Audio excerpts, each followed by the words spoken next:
The thing we love about reselling is that there are just so many different models. It's so interesting how our business has evolved already. In less than 2 years, I started as a kitchen table vintage seller, selling a few bits to make extra money to pay my daughter's university rent. And it has grown in ways that I never ever thought it would. It was never intended to become a lifestyle business for Mark and I, that he would retire early, we would be running a large vintage booth in Yorkshire, we would have sold the house, given everything up, moved over here. But the fact that things have evolved and changed and we've been able to build something that really fits our lifestyle has been amazing. And today I'm going to take you to show you part of that puzzle. When I decided last September to come off Vinted for loads of reasons, and you can find the episodes in my playlist, it was basically because I'd had a lot of trouble with the platform, but also I was tired of being tied to selling online. It's a really good way to sell, like you're putting yourself out there to the world basically when you go online.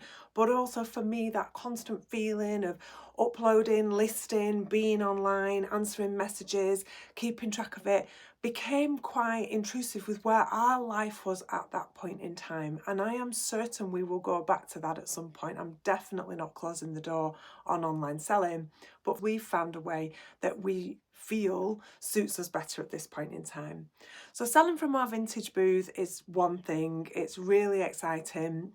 We're learning fast. But the second thing, I'm going to explain more. In today's episode, I'm taking you to see a workshop that we got back in March. We found it for Mark in order to do up furniture. And I want to talk about the why. This isn't really about Mark doing up furniture, although that's massively important to him. It's about for us building a business model that is longer term and more sustainable. And here's what I mean by that, because when you are reselling and working on your own, listing online, you will hit a ceiling at some point. Now, you can always sell different items, you can bring new pieces in, you can sell higher end collectibles, which is what my brother does. He solely works online and does really, really well with it, but he sells collectibles and he knows what he's looking for, and it's high investment pieces that sell for lots of money. So that's quite specialist and quite niche. With what we were selling in terms of homeware, you do eventually hit a bit of a ceiling, particularly if you're on your own, because there's only so many hours in your day. There's only so many items that you can go out and source, list, photograph, package up, etc., etc. And at some point there's a cap, and that's absolutely fine. When I started, I wanted to make £1,000 a month, and within 4 months I was doing that. So it was great, and I managed to then scale it to £1,500 a month. And by quitting my job at that point, I thought I'm going to easily now be able to make £2,000 to £3,000 a month because I've got more time, until I hit my problem with Vinted Pro, which is where everything unravelled. And putting all of your eggs into one basket is something I have never ever advocated. And something had to give, and at that point it was either my sanity or my profit margins.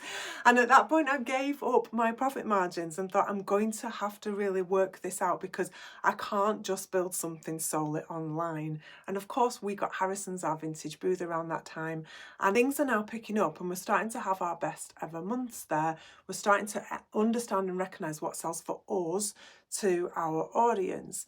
But we recognised that in order to fuel the booth and keep that moving and really grow, we needed to move more into furniture. And we've always sold small pieces of furniture, it's doing really well.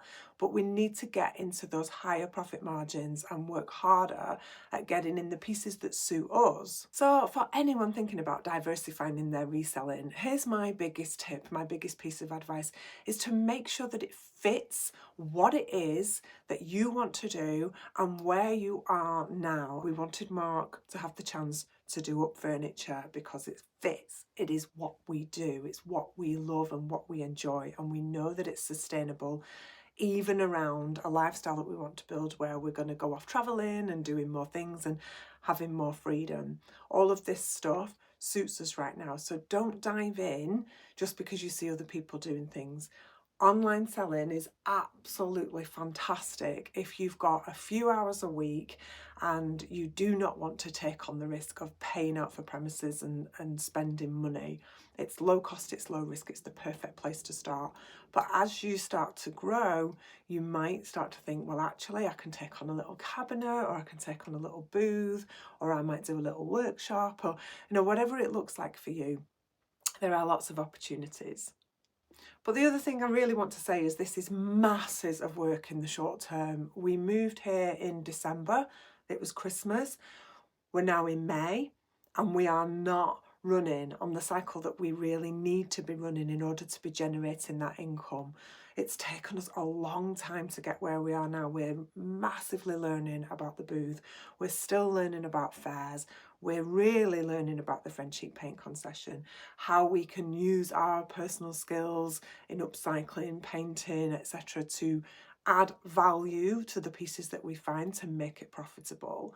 And then obviously taking on the workshop as well. Like, none of this happens quickly, and you need to have a really strong mindset where you think, I am okay with paying out money for 6 months or 12 months and not necessarily making a profit, just like it would if you were taking on a retail space or building any kind of business. And that is tough when you transition from selling online with no cost, no risk, and pretty much everything you sell, the money's in your pocket, give or take fees here and there.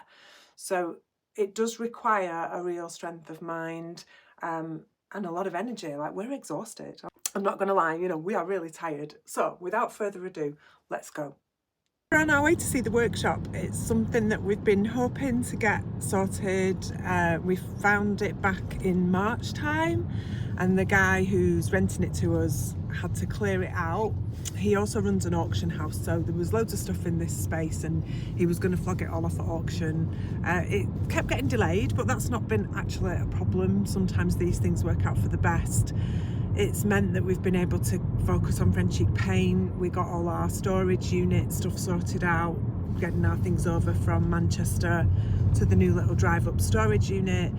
And now it seems that we can go and check this out, whether it's like a measure up, and we're not entirely sure when we're going to get the keys, but it's all good because Harrison's, our vintage booth, is a huge double space, and we really need to focus on getting more furniture in there.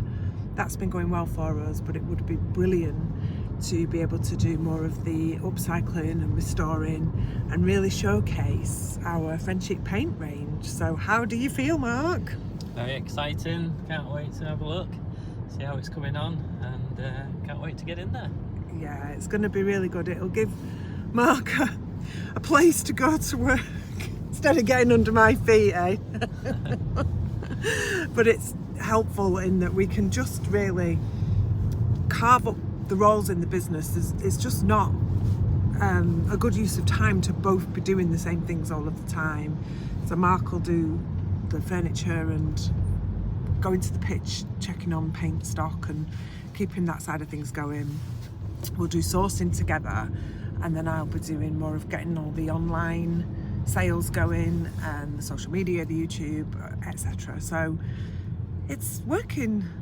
Hopefully it's going to work, but we feel like it will, don't we? Yeah,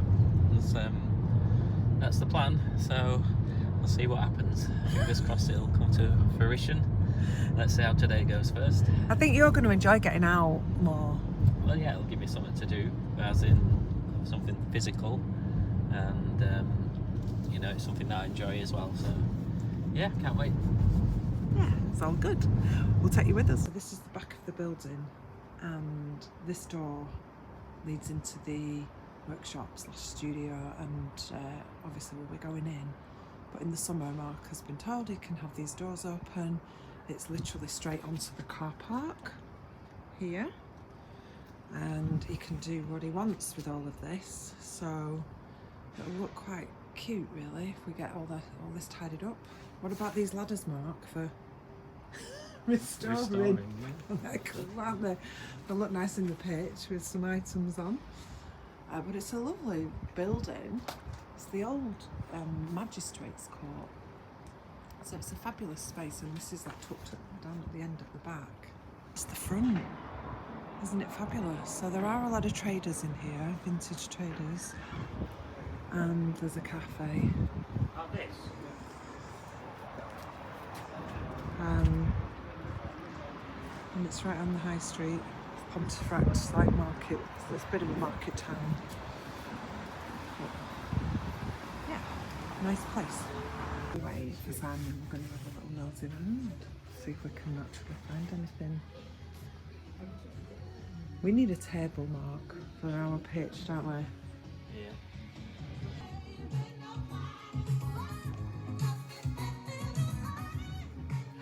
So this is inside. We'll have a proper nosy around later. Just waiting now for the guy. To come and take us. Is this that you found the books? I always find the books. Yeah. I'm gonna go up and have a little nosy and have a coffee while we wait.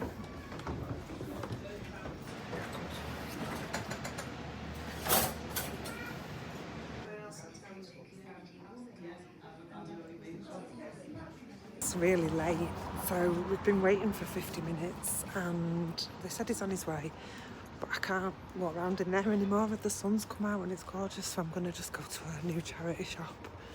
A bad sign, because we've been delayed and now he's late. Anyway, we'll see. I've left Mark. Apparently he's on his way, but I'm going to go and look at this charity shop, which is a new superstore, so I'll take you there with me. These things happen.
I think if you're in anything sour, you'd have a field day there. Vintage. In the old shop they used to have a really fantastic vintage homeware section, but I don't see it. This is it.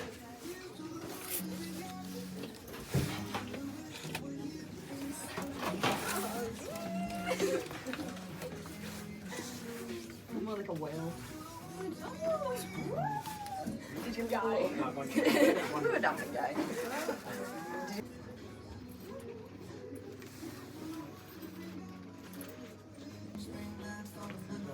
Cute. Got nothing in here for us. I think I'll hit the YMCA. Tons of clothes.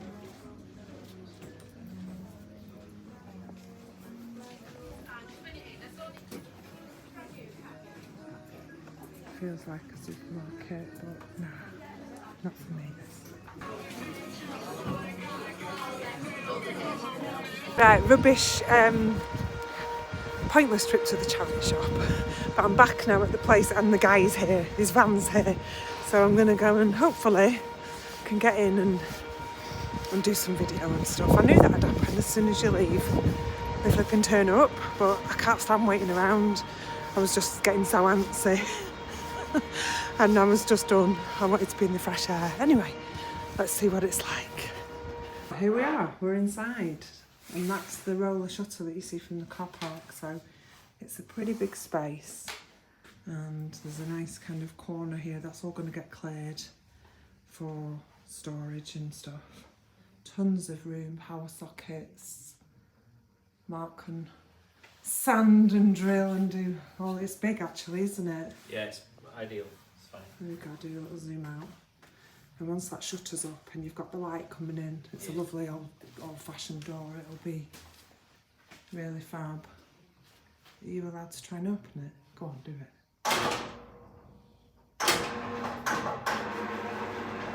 Look at that, and let there be light. Oh, that's nice. Yeah, that's better, isn't it? Yeah, nice and bright. Really good. Fantastic. So, what's the time scale? I say from the first of next one. And that's what he said is possible. Yeah, he said that's fine, yeah. Right, 1st of June. Let's hope. Let me take you to the window. And that's where we were before. So you'll be able to open this up Yeah. and sort all this bit out. Cool. And that's just the other way. Fantastic. So Mark, we'll have there'll be lots of episodes in here. We've got a bit of work to do, but it'll be alright, Yeah, won't it? we'll get it set up. So we'll get the keys on 1st of June, which will be great. Then it'll take me a few weeks to get sorted out, and then be up and running, cracking. Let's hope Cracking so. on. Let's hope so, because it's actually a brilliant location. This is right next to our storage unit, and it's also just like straight down the A1 to get to Harrison's, isn't it? What, Yeah. like 20 minutes to Harrison's? That's 20, from here? 25 minutes from here, Yeah, perfect. And here we can probably then shut down the storage unit. We'll see about that and bring everything here to save money. But we will just, because obviously we can drive up here and bring everything in for fares and stuff. But yeah, cool. Finally, Mark, how do you feel? So finally, yeah, we're up and running from 1st of next month, so I can't wait. in Be here. waited a long time, but it's worth the wait. So let's, Look at that smile. He's off. We stopped at the Chazza and he's bought a nice, beautiful, really heavy, solid pine table. So you're obviously feeling ready now, eh? Yeah, that'll look nice, sanded, painted. What colour are you going to go for? Maybe a green or a cream. Nice wax top. Oh yeah, waxing the top and painting the legs. Yeah. Lovely. We'll see. We'll bring it back and we'll do a transformation on this piece. And we have actually already got some in storage, haven't we? But this Yeah, one we've got a few in storage, but is a really heavy, solid, rustic wood. while you And see them, you've got to collect them, haven't you? it was only, how much was it? £5. So £5. bargain. Bargain. It won't take you long either, that, will it? No, that's ideal. So I really hope you enjoyed that episode, just seeing behind the scenes of what's going on. We've got loads coming up. We will obviously take you along for the journey and show you how this pans out. It's going to be a really interesting part of the experiment. At the end of the day, with all things in business, nothing is irreversible. If this doesn't work out, it's okay. We do know that we can go back to online selling. And nothing ventured, nothing gained. We're going to give it a go and we'll keep you posted on here. Catch up very soon.